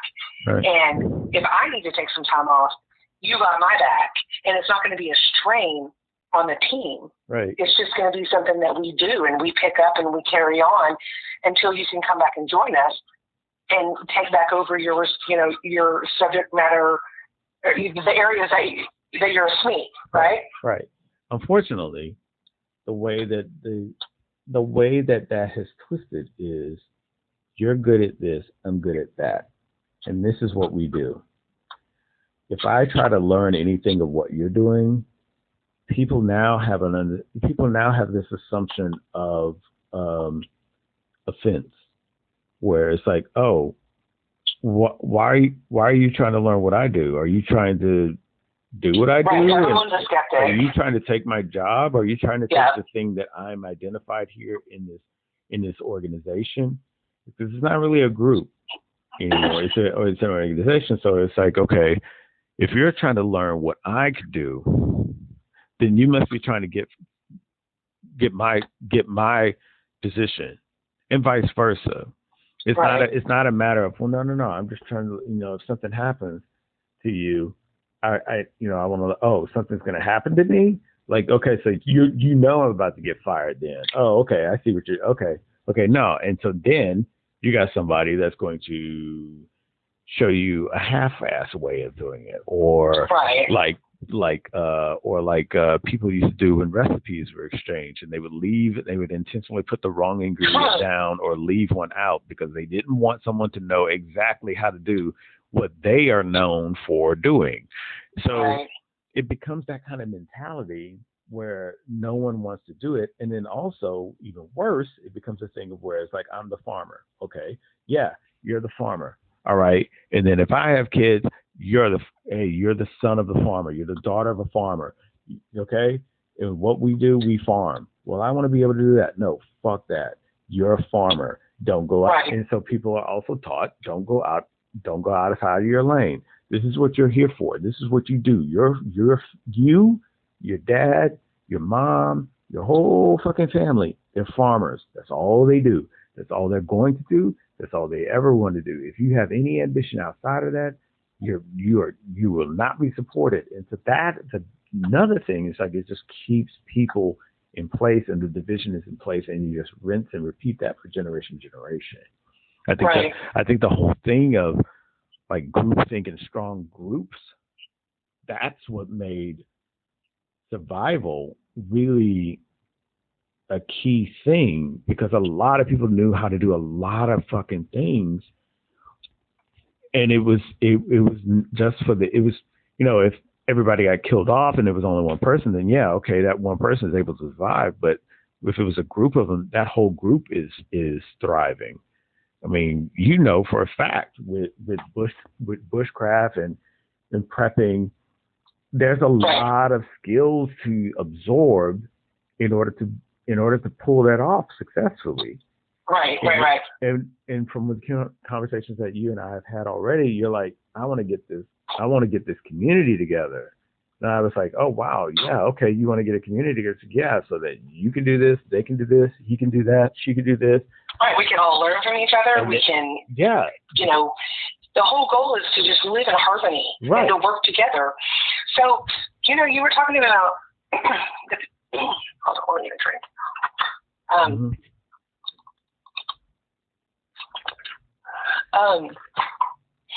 You were talking about how, you know, people, they almost get protective of right. So there's a functional skill. Let's say that I don't know. Let's say that being a mechanic is a functional skill, right? Right. Just because I teach somebody else how to be a mechanic, the same knowledge that I do, doesn't mean that they're going to be a better mechanic, because attitude and soft skills have a lot to do with it as well. Sure. I may be better at problem solving. With the experience that I have as a mechanic, I'm going to have learned over time, if this is happening, chances are this is happening, and then I need to problem solve through that and blah, blah, blah, blah. Right. A new person, they can have the knowledge, but they might not know how to maneuver through situations. Right. Same thing like in a team environment. If you're part of the team and somebody else knows the exact knowledge that you know, you're going to get to the destination. You're going to get to the same end point, just in different ways. Yeah. Because, you know, maybe I'm a nicer person and I treat people well and they want to help me succeed. Maybe the other person doesn't. You know, maybe it all, personality comes into play. The thinking comes into play. You know, what level of thinking that people have, what level of tolerance that they have, and you know, all those soft, quote unquote, soft skills are super important whenever you're in a group setting. Sure. Because that's gonna be what sets you apart. Yeah. Anybody can gain that knowledge. I can go get a book on how to build a fucking solar roof. Right. But if I'm a fucking asshole to the people that are helping me put the roof together, chances are it's not going to be a successful project. Right. And I think, and I think so. I think to the examples you're giving, even in the addition of soft skills, there's also the aspects of specializations within each one of them. Like if you're a bricklayer, okay, I can teach you how to be a bricklayer as well. And but then there's a specialization like, okay, I'm really good at doing walls. You're really good at paving walkways and driveways in brick. I'm not that good at it, but we're both bricklayers. You know, we both work with brick. We're both masonry. I guess that's the best skill set to call it. But there's certain masons that will do walls, there's certain masons that will do walkways and flooring and whatnot. And so, do I gatekeep the knowledge of masonry because I fear that someone else is going to take my masonry job? It's hard to get people to think of it outside of that means of thinking, where they feel like that's always going to be. I mean, like you're saying with the soft skill, that's the soft skill, just the whole thing of giving up the ego that goes with that, and a lot of people can't do that. There's that skepticism that's right there. It's okay, well, why do I have to teach somebody that? Because a lot of times people have taken advantage of other people. It's like, yeah, Sure. yeah, you know what? You're going to train Larry to do what you do. Why? And the next thing you know, 3 weeks later, you're fired when you realize you just trained the person that was taking your job. Right, and that's shitty, and that happens, and that scars people, and it skews absolutely. the way that they see things. Absolutely. But to be a true leader, you have to put yourself in a very vulnerable position. Absolutely. A true leader. Now, you can be a manager and just be a total piece of shit. Well, right. But to be a true leader, that takes a culmination of functional skills, soft skills, personality traits. Sure. You know, sure, compromises. It takes, giving up things, realizing that you're nothing but a cog in the wheel. Really. I mean, and I think though that's the mentality that it gets to where it's like, okay, people are striving to do more. Then you get into the point where you're putting a hierarchy, you're putting a mindset in the group think that makes it a little bit more to where people are trying to be on, you're right back at that whole thing where you're trying to get on top again. Whereas if you keep everyone level, if you keep the playing field level, the focus is the goal, less than who's the leader, who's the manager, who's the district manager, who's the boss, so to speak. Because when you break it down, like, okay, if you're a mechanic and if you teach somebody else, well, now you got two mechanics. Regardless of the skill level, there's always going to be somebody that's, even if you've been doing it for 15 years, you should always have other things that you're wanting to increase your skill and increase your understanding of it. Now, you get to a point where you don't want to do that, then you need to, just know for the fact that, okay, I'm always going to be a mechanic at this, with this knowledge level. Right. And people that I've taught will maybe get to my knowledge level and maybe go above it. And you have to be good with that. But in a group, going back to. Go ahead. No, I was going to say in a group thinking though, if you're teaching somebody else, you're looking at it like, okay, now we got two mechanics, so now our productivity goes up. Now instead of one vehicle being worked on with two mechanics, we could do two. With four mechanics, we could do four. Sure. Yeah, and so it's like I think a lot of what the true group thought and the group mentality of is a lot of that ego has to be gone. And even though you've been doing the mechanic work for 15 years, and this person's only been starting off on the first year, you're all the same. You're all mechanics. And so they're still gleaning information. Great. You should be gleaning information from them too, because there might be something that they're doing that you've been doing just set in your ways for that long of a period that you realize, oh, I could be doing it more efficiently from this person that I just thought, that's been working in a year because they just happen to think of it in a different way than I have. But right. That's where it really works out. It's like your productivity goes up. Your ability to handle the situation in a more efficient manner is what should be what's worked on. Right. And you said something I was going to respond to it. And what I was going to say was, and I can't remember what you said now, but what I was going to say is the best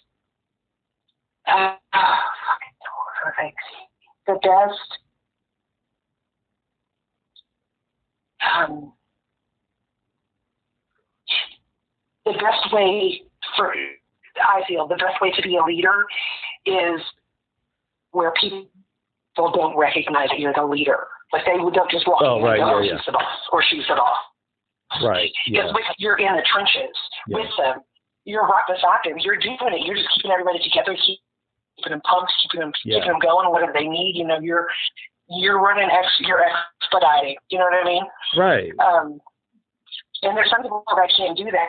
So for those that, what you were talking about, some people just, they don't want to share and share their knowledge and stuff like that. Well, those people will never be leaders because in order to be a leader, you have to sacrifice every bit of information that you know that you're allowed to share with them. Now, obviously, if there's confidential information or proprietary information or whatnot, you're not going to be able to share that with them unless they have some level of clearance. But when they're not walking around saying, I'm the leader. If I walk in, right, exactly. Right. I mean, it's not, being a leader is not about being the boss. You can be a boss and not a leader. There's a huge difference. Yeah. Oh, yeah, absolutely. I mean, I think a lot of people that walk around again, ego plays. Chest and ego plays such a huge thing when people get that, just a little whiff of that notion that they're leading anything. It becomes I can now recline back in my seat. A head trip. Oh, I can do this. I can, let me change my email signature so it says I am blah, blah, blah, the leader. Business card. Yeah, right. When do I get the business? Oh, they're coming? How many are coming? Only 100? I should have 500 business cards. Not just 100? Oh, okay. And meanwhile, my company was like, they're like, when you get orders, like, I don't want business cards. I'm like, people get me. Meanwhile, meanwhile, it's like, okay, come on, seriously, outside of your family, how many? Name the 100. Name the 100 people you know.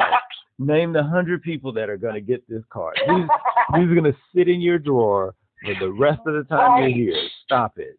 Stop with this. Right. And so I think there's a whole thing. It's like people want to delegate, but they don't.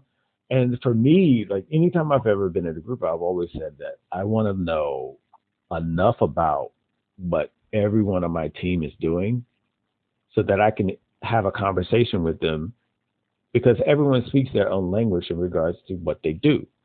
I need to know that language. So I don't want to be, I don't want to exist in the capacity that they're existing. That's their thing. They are, we keep saying it and it seems to work.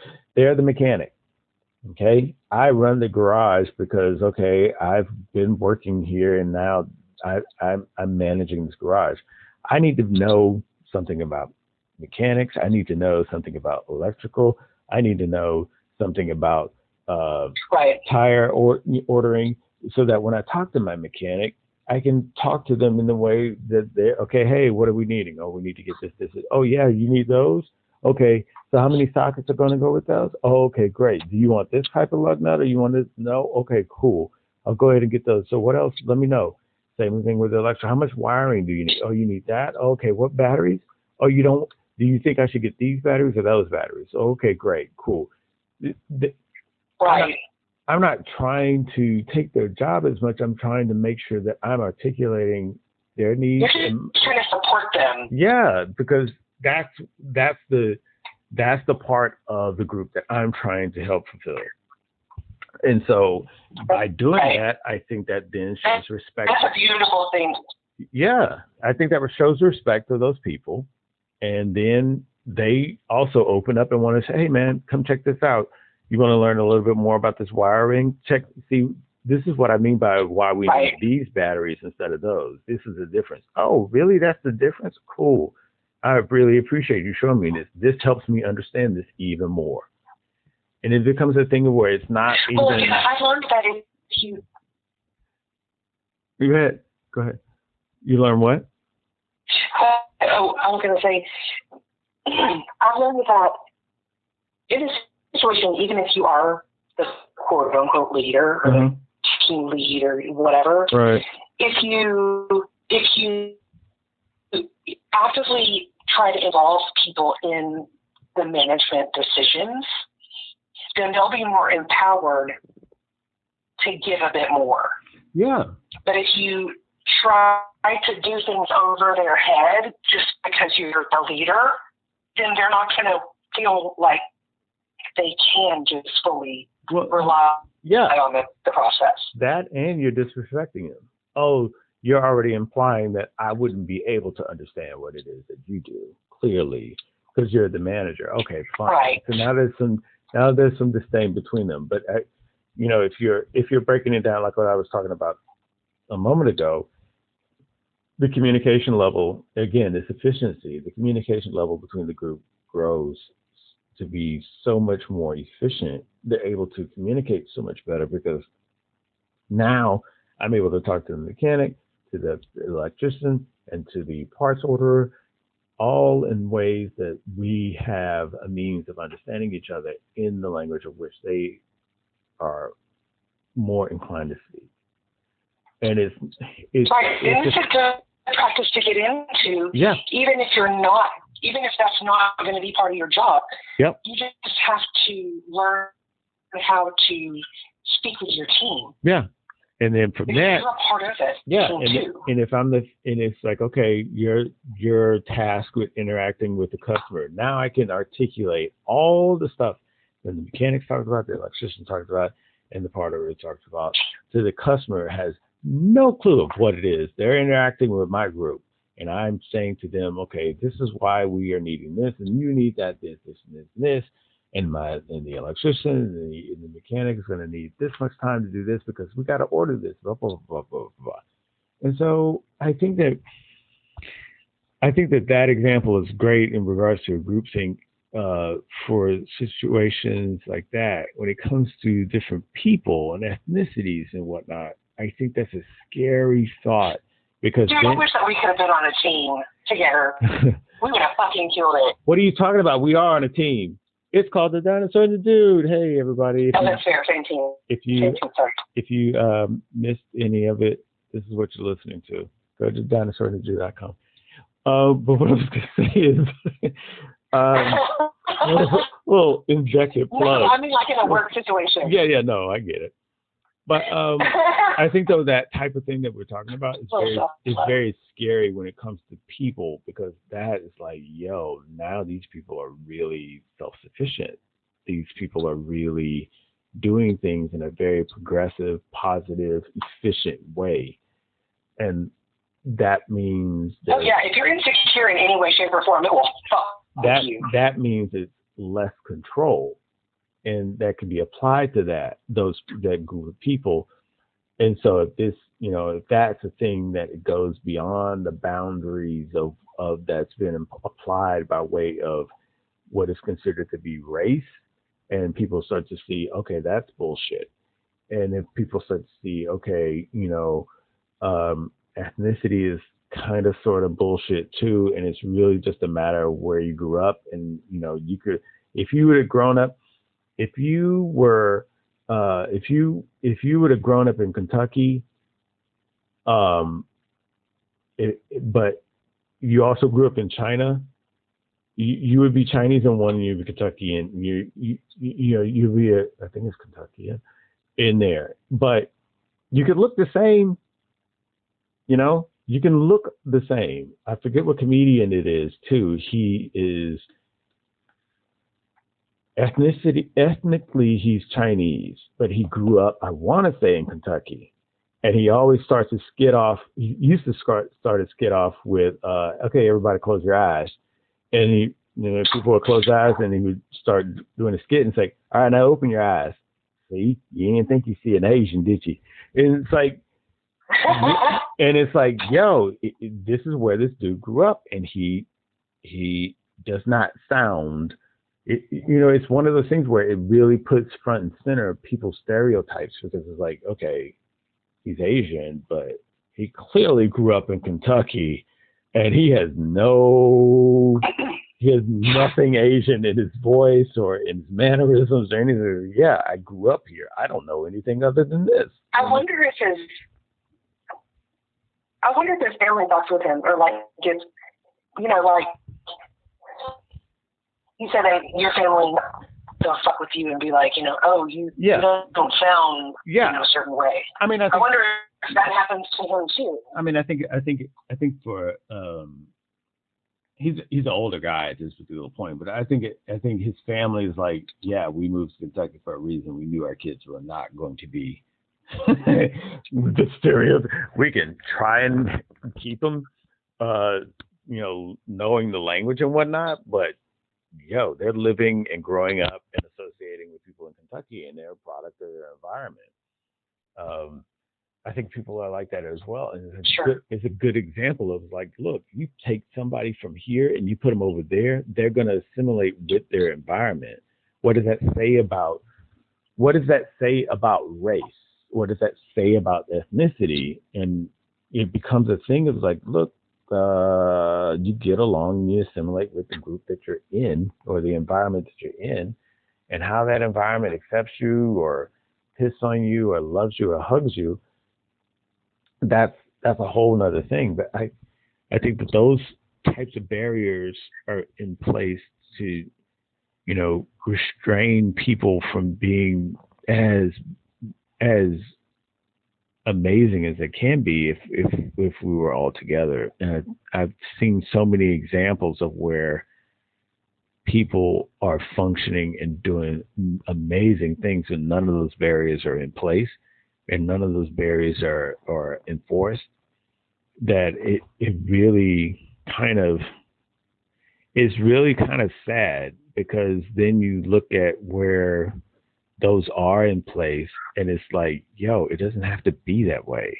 But you guys are really keeping that flame lit, so to speak. You're keeping the stereotypes alive, because for some reason, somehow, some way. Hang on, hold on. Yeah. Hold on. I am holding on.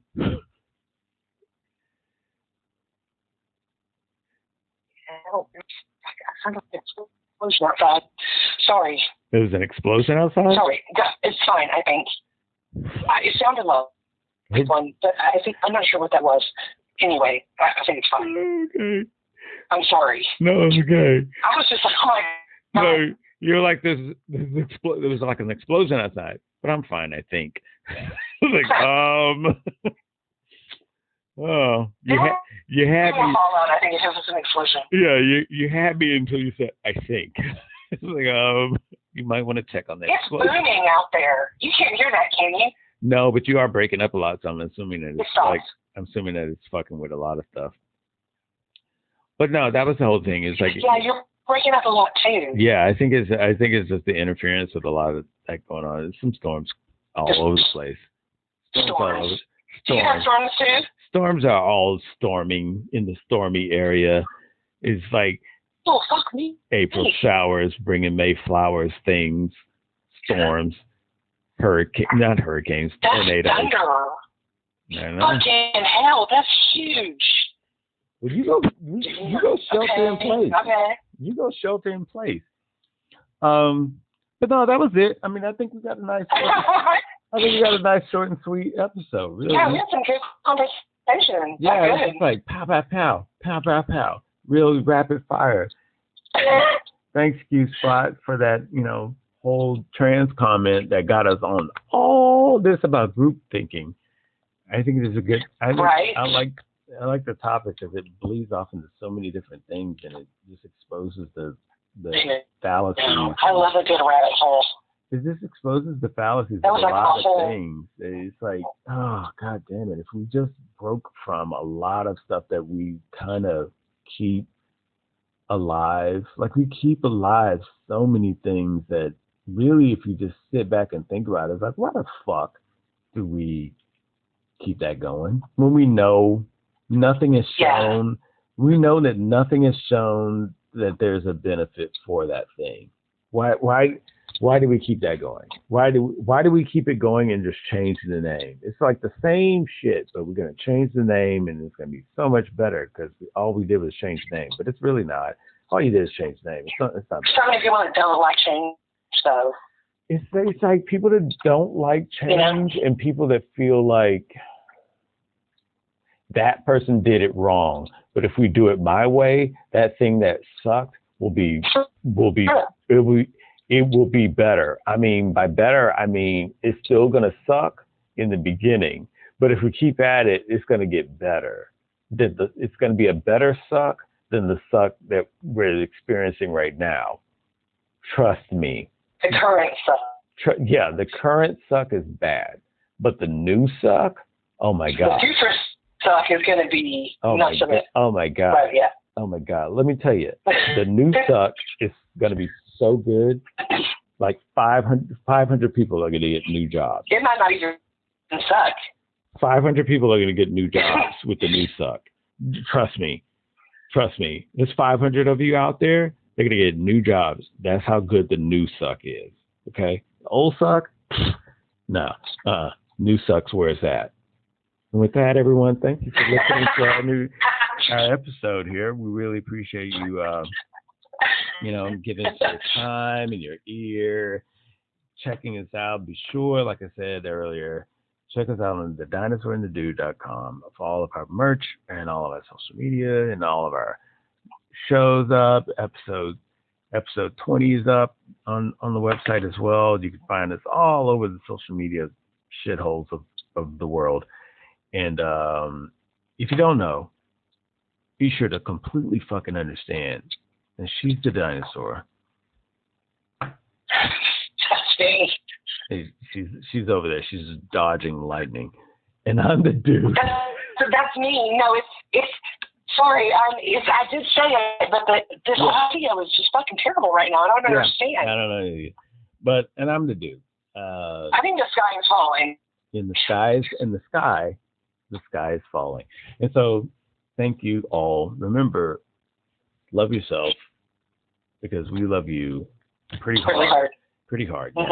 And this time, we didn't last episode, but this time, definitely use some lotion, because it's, it's good for your skin. It helps. It helps oil or something. Yeah, it helps hydrate your skin. It gives you, better color. I'm speaking from someone that I need to put more lotion in my life. I need to, Yeah. You gotta lotion. Okay, well, lotion your whole body. Don't neglect your calf. Get it all over. You just look all worn out. Yeah. It's like some it's like it's given up. Yeah, some is okay, but your knees just look like you just walk on them. You're like, lotion the motherfucker. Even you can get for days. Yeah, lotion the motherfucker. That's okay. All right, so all the motherfuckers and the fatherfuckers, thank you all for listening, and please check us out again for the next exciting episodes coming your way. Most of all, thank you. Love you, lady.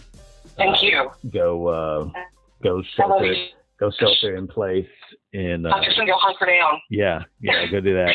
and tell your wife hello and love her too. And I'll check you later. Okay. All right. Bye.